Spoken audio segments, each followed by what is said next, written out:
Hey folks, Steve here. How you doing? So 2 days and we did a cabinet install, so let me show you what I've got going on here. I think I have some before or early on in the project that I'll put in right now.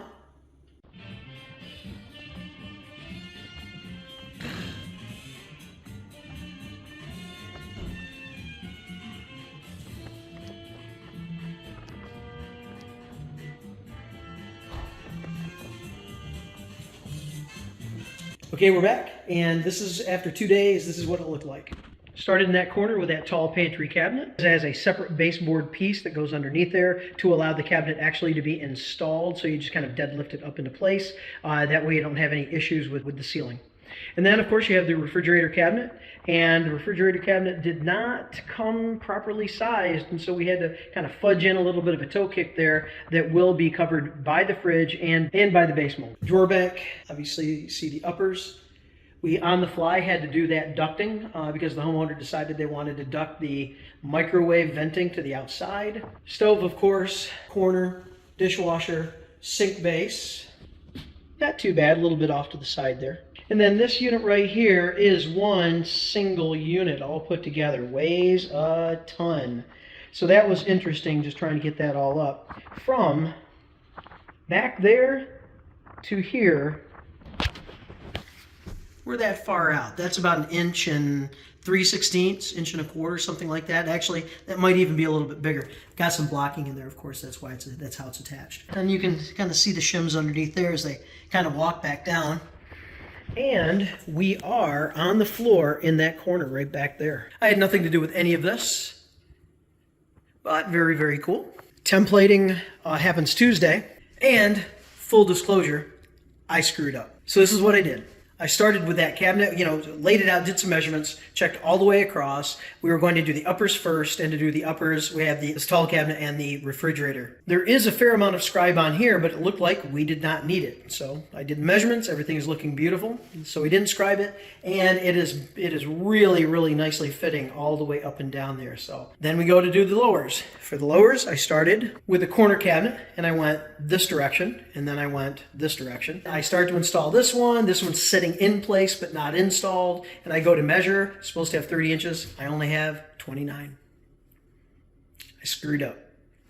So what had happened, I should have ended with this cabinet doing the uppers. Instead, I started with it. I should have scribed it, didn't scribe it at all. Quarters to 1 inch more gap in this, and then that would have pushed everything this way about 1 inch. In the end, what the fix is, and I thought about taking this cabinet apart and just modifying it and reassembling it, except I would have to break the paint line on the face frame because I would have to actually modify the rail on the face frame, both top and bottom, by taking out that inch. The templating will happen. I have left ample notes in the plans and all kinds of tape to tell the templater, hey, because I'm not going to be here. The guy that's actually GCing the project, he should be here, and he knows about this because he helped me install. He's not a cabinet installer. So I have ample notes for the templaters, so when they get over to the side understanding what happened, this cabinet will be replaced. This is the line they need to stop at. I need 30 inches in here. I only have 29. I have a note. I have left the plans. And the guy that is GCing the project will be here when they template to make sure, because I can't afford to buy granite for these people. And what I have next is, besides fetching this cabinet after the templating is done, so Wednesday or Thursday, I'll zip up here, take this out, take it to the Amish, beg, plead if they can remake it with the measurements, and hopefully they'll just make a new face frame. They'll modify the cabinet itself, repaint or do a new face frame, and then that's it. And then hopefully, $200, $300, $400 later, I can install it, and then it's trimmed. So I have crown riser and crown, and I have baseboard, no shoe mold. Hey folks, Steve here. How you doing? I'm here on the lake again, and I am installing trim today. I have crown riser, crown, and baseboard to install in the kitchen that I did last week or the week before, maybe in 2 weeks. Once again, I am reminded that in my downtime, I am not taking advantage of using that downtime productively. Ergo, I have my old bench on the job site today. So I'm about 45 minutes from home, hauled it up here, hauled it all the way around back. 100 pounds for the torsion box, then you have your support system. And I love that bench. It is such a stable bench, and it's great to work with the pipes pulled out. I set my table saw down on there, and then it's the outfeed for my table saw. I'm working alone like I almost always do. So that's good. That's all great stuff. but it's 100 pounds. Am I whining? A little bit. But what I'm really doing is I'm saying that, so I have this new Smart Bench, and the Smart Bench box goes 64 pounds. And you know, and everything is built out of lightweight plywood. This is AC plywood. Just reminded that I didn't bring that bench today, and why did I not bring that bench today? Here's why. Because I have not built the cradle for the table saw yet, so the table saw can sit on the new bench. Had I built the cradle and had that done, I could have simply brought the lighter bench, and the table saw would have worked just fine on it. So, nuts. I have defeated myself. That being said, this bench is going to work out fine. It has worked out fine for 5 years now. It's going to continue to deliver. I love the bench. It's just heavy, and I'm not in contractor shape. Too many donuts. Let's get set up.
Okay, baseboard infrastructure. On this peninsula, there is nothing needed. I have adequate nailing all through there. I'm not worried about that. In this corner, I have solid screwing all the way across. I'll be able to extend into that corner and just butt those joints together. Over here, I just installed that corner support system. That'll work out well, and it's going to give me solid nailability. Then over here, I was able to also put something in the middle there. That way, I just know I'm solid all the way across. So up next is the infrastructure behind the crown. So it's going to basically be the riser and crown nailer. So I have that going up. I went through, did a diagram. I measured not only for the length of the nailer that I need, but also the height of the nailer.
Sub-nailer for the crown riser and crown is up. Now I have a 3/4 difference between the face frame and the back nailer, so I need to fill that in with a 3/4 strip. So I'm going to go ahead, do measurements all the way around. I don't have to go all the way to the ceiling, but it would be nice to be close to the ceiling, just like I am all the way around here. And I can tie all of this together, get that all. I could probably just shoot that in. I don't need to necessarily screw that one in. So I'll shoot all that in, and then that's ready to go, and then it can either be crown riser, or I can switch over and start thinking about the toe kick. Although I think I'd like to work top down, because this is more finicky. This will be nice down here. This will be nice to finish up with because it's less finicky.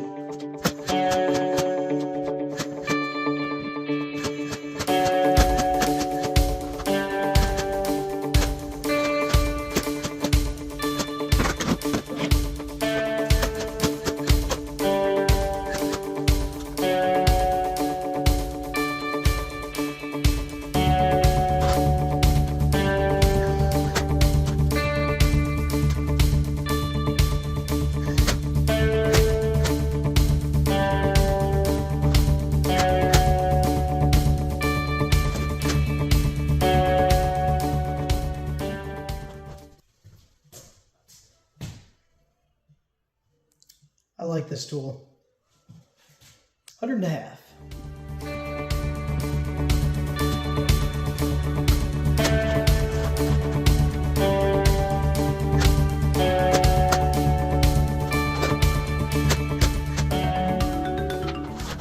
So the riser will look consistent all the way across. I get into a lot of shadow over here, so that's a benefit. And with that, the crown will just do what it does at this point. It's going to have to follow the ceiling, and I can't do much about that. They didn't want to, no one told me about a shadow line, which might have been a little bit of a help, but even then, you know, we're out significantly, so I don't think a shadow line would have hit anything. Okay, filler strips for nailers, for additional nailers, and then tomorrow will be that triangular final nailer, and then it'll be crown. After crown, baseboard. Nice to finish on something that's less parts, more straightforward.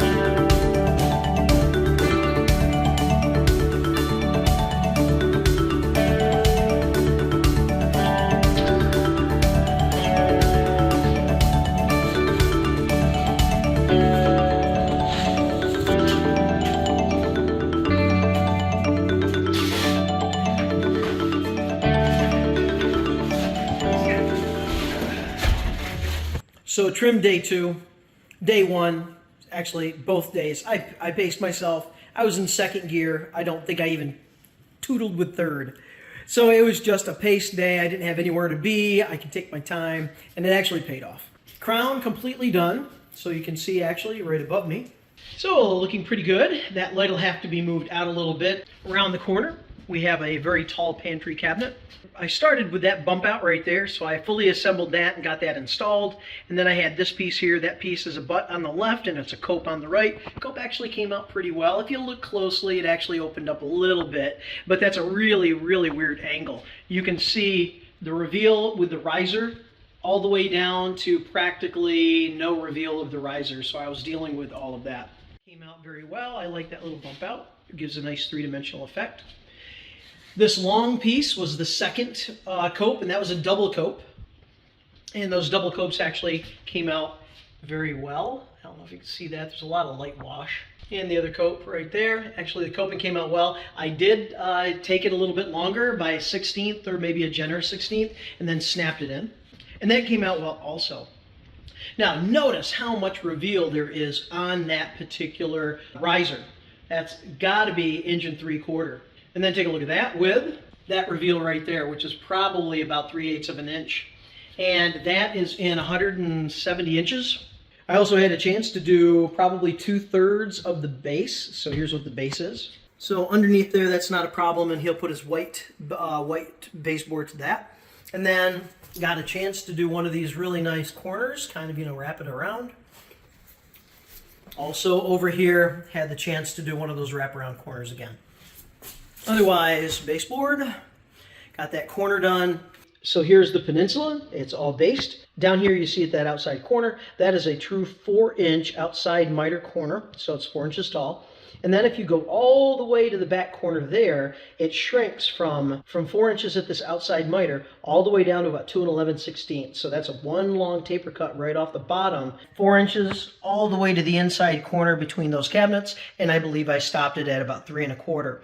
So the only thing I have left is to install all the pulls. So I have to drill them and install all the pulls. And they're only pulls, there are no knobs for the entire package. All of the pulls look like this. It's about a 5.5-inch pull, and so on. Now to do all of this, I have invested, compliments of I think Ron Polk and the Handyman, although I don't know what brand the Handyman was using, but it looked almost identical to this. Well, a lot of them actually on Amazon look identical. But here's what I have. I went ahead and bought a kit for laying out and drilling cabinet pulls, cabinet knobs, and it does a few other things besides as jigs go. This particular jig is that right there. There are 3 options for this particular kit. I went ahead and got the biggest kit that they had. It's called the Max, and so I ended up with some extra parts. But primarily, this kind of cross-looking thing here, or this upside-down T, that is the main part of the jig. And I actually have it set up for this already. I'll report back to you on how that thing works tomorrow. What I'm going to do is I'm going to take this and I'm going to mock up a door out of plywood tomorrow. I'll use this jig, drill the holes, install the pull, and then take a look. Here's my door mocked up. I just flipped it around so I had a kind of a clean edge. And notice the pull. The top of the pull is now aligned with the bottom of the rail.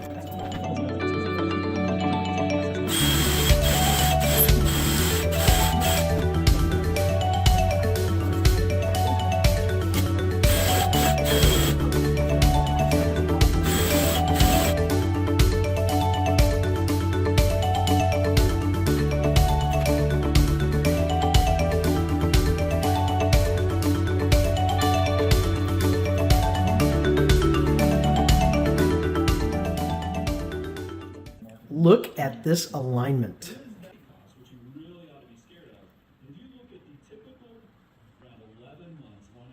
Look at that alignment all the way across there. I love that jig. I love that jig. That's just beautiful.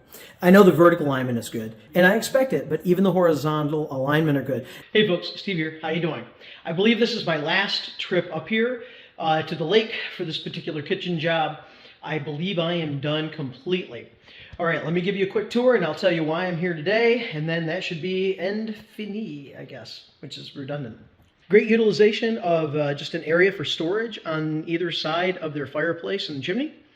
So really neat. Now that doesn't go too deep. I think it's maybe 8 inches deep or so. Here's the peninsula. That peninsula is certainly level and it's already been templated, but this floor is about 1 inch or so out of level in that roughly 7.5 foot run. As you can see, all of my pulls are on no knobs, and all of the pulls are identical in size. And I use that new jig called the True Position in order to do all this, and that is a fantastic tool. The rest of the lowers over here, we do have color matching paint, and so I believe about 6 inches in on that white elevation piece that we use. Basically, it's a furring strip for the toe kick. That should get painted just to make sure that there is nothing that you can see that is white when the refrigerator is put in. I have that particular upper, which will be over a beverage center, so it's a beverage fridge center right there. Tall pantry on the opposite side of this wall here. And you can see that all of the uppers are in, as well as the 2-part crown, which is a crown riser, and then the crown itself.